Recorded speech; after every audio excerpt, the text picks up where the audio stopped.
wheelchair user, every new place begins with questions. Is there a ramp? Is the lift big enough? Or will the accessible route take me somewhere around the back?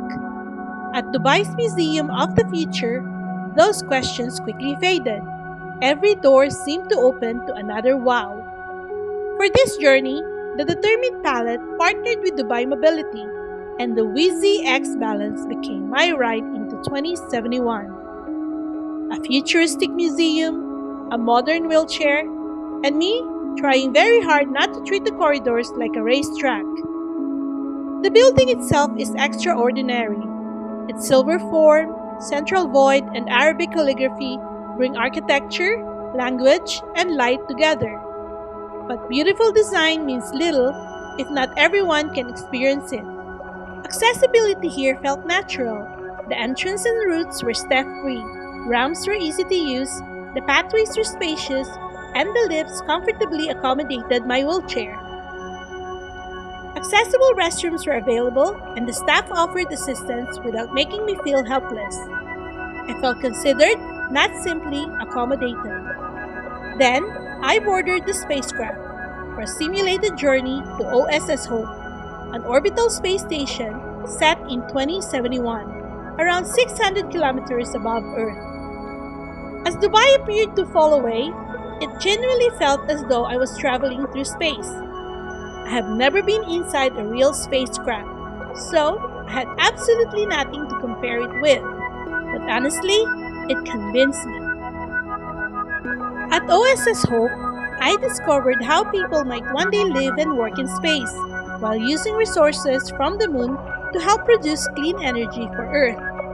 It felt like entering a film set, except I was not watching from the side. My wheelchair and I were right inside the mission. Back on Earth, the Hill Institute Digital Amazon revealed the connections between plants, animals, and their environment.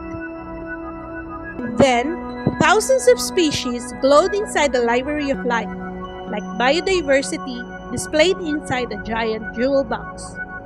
Here, the Whizzi's adjustable seat raised or lowered me closer to the displays. That simple movement gave me a better view and more independence. At Waha, grounding therapy used deep sounds and vibration to quieten my mind and all its 37 open tabs. I stayed in my wheelchair, listened, and finally relaxed.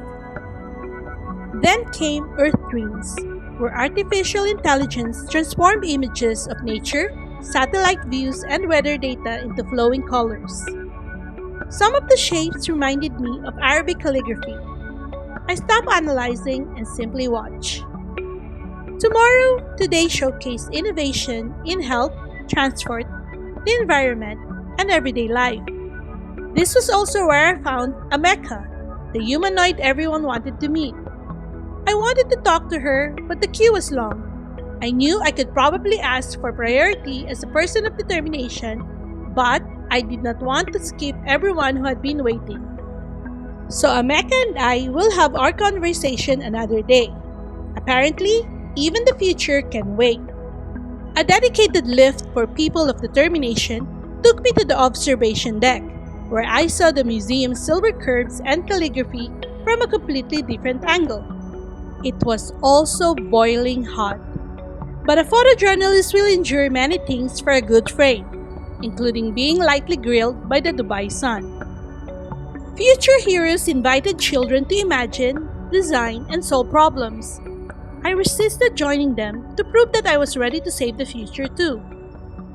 And of course, I explored the souvenir shop, filled with calligraphy-inspired gifts, O.S.S. Hope keepsakes, books, toys, and collectibles.